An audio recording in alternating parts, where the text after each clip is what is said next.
Alright, so this weekend I went to The Boy and the Heron. That's the newest movie from Hayao Miyazaki and Studio Ghibli.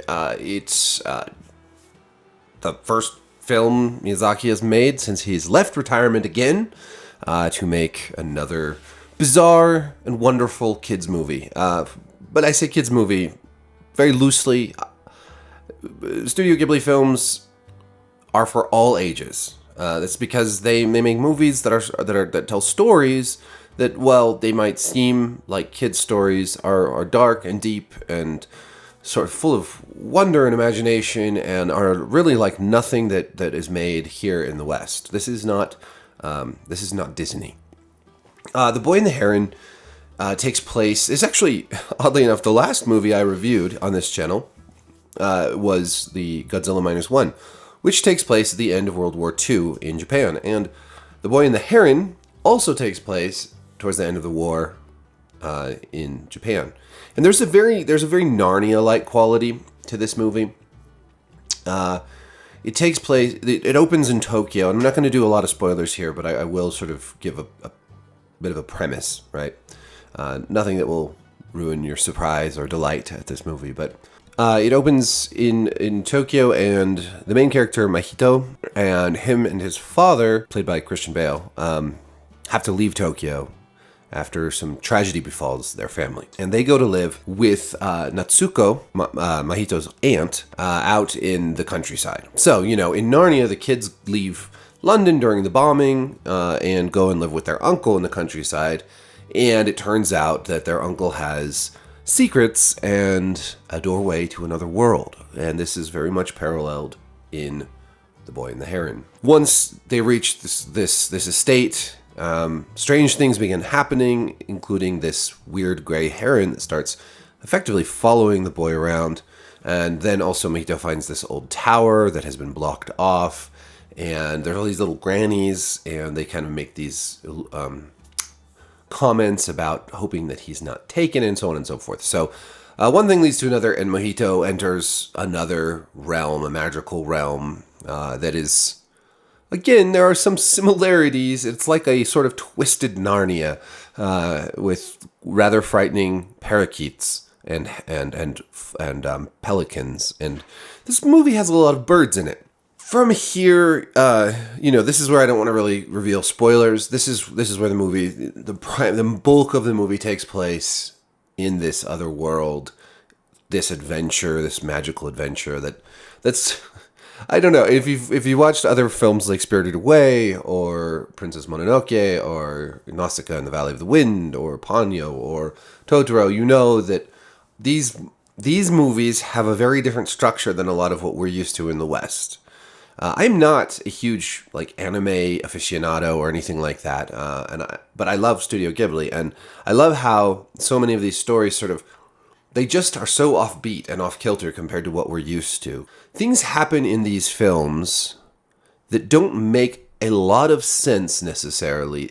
You move from one thing to another without kind of the narrative explanation that we require in more Western material. There isn't a grand conflict necessarily between an evil villain like the White Witch in the Narnia books, or The Lion, the Witch, and the Wardrobe. I couldn't think of the name of the first book. Anyways, there's not the same sort of grand evil versus good conflict. There's not. I mean, there are moral lessons, or there is a character arc for Mahito and for his family and the people and the strange characters he meets along the way, but it just isn't quite the same as what you'd experience if this was made with more Western sensibilities. And I love that. I love that because I watch these movies and I really don't know what to expect, and I honestly still don't know entirely how to feel about everything that happened. I feel like I'm going to need to watch it again, probably when it comes out on streaming or on video or whatever. I used to have the complete Studio Ghibli collection. I don't think it was actually the complete, but it was a very large collection of Blu-rays, which I got as a Christmas present for my girlfriend at the time. So we were working our way through all of those but we broke up a couple of years ago, so now I no longer have those. But now maybe they'll release another one that will include The Boy and the Heron, and I can just buy it again. I will say this, though. This immediately became one of my favorite of their films. It's so colorful. It's so frightening at times. It's genuinely laugh out loud funny at times, too.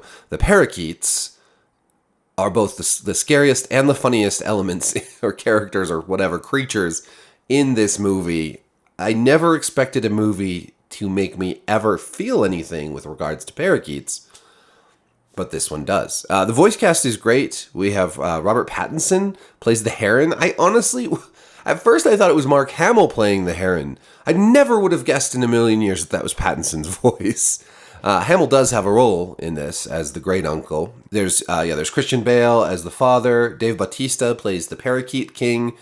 Instantly recognizable voice there. Gemma Chan plays Natsuko, the aunt.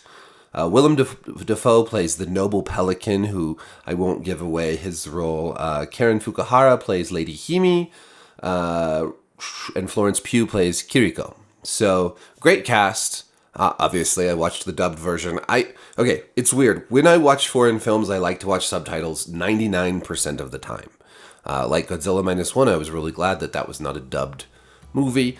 But when it comes to Studio Ghibli, or really in general when it comes to a lot of anime or animated foreign stuff, I do like watching dubbed versions. I think it's just easier to do it well with animation, and plus Studio Ghibli gets such great actors to play these parts. So historically, that's just how I've watched these. I've also found with some anime, and this doesn't have really anything to do with this movie, but with some anime, there is a lot of shouting in the Japanese version. Just this I noticed with Attack on Titan. It actually made it so that I couldn't really get into Attack on Titan. They just yell so much, and it just drives me crazy. And I know that's a thing in anime, and it's just something that rubs me the wrong way. So, anyways, I really, really, really recommend that you go see this. Go see it in the theaters. I think it's great to support these kind of films at the theater, and also it's just it's a lovely, beautifully animated film. It's just so rich and colorful, and there's so many great set pieces and segments of just magic and wonder, and it's just, I saw it on the biggest theater we have in town, and it was just phenomenal, and also the music and everything else. It's a gorgeous movie. It is absolutely worth seeing in the theater and not waiting for it to watch it at home. I think it's doing pretty well too. The theater I went to see it in was a Sunday matinee, and it was pretty packed, and people seemed to really like it. There was no clapping like there was at Godzilla Minus One, but it's not quite that kind of movie. It's not... again, there's not exactly the same kind of obstacle to overcome. The obstacles are a little bit more personal, I guess, and maybe even a little more vague. But anyways, go see The Boy and the Heron. It's terrific. Let me know what you thought of it down in the comments. And I appreciate you watching. Like, subscribe, hit the notification bell, yada, yada, yada. Peace.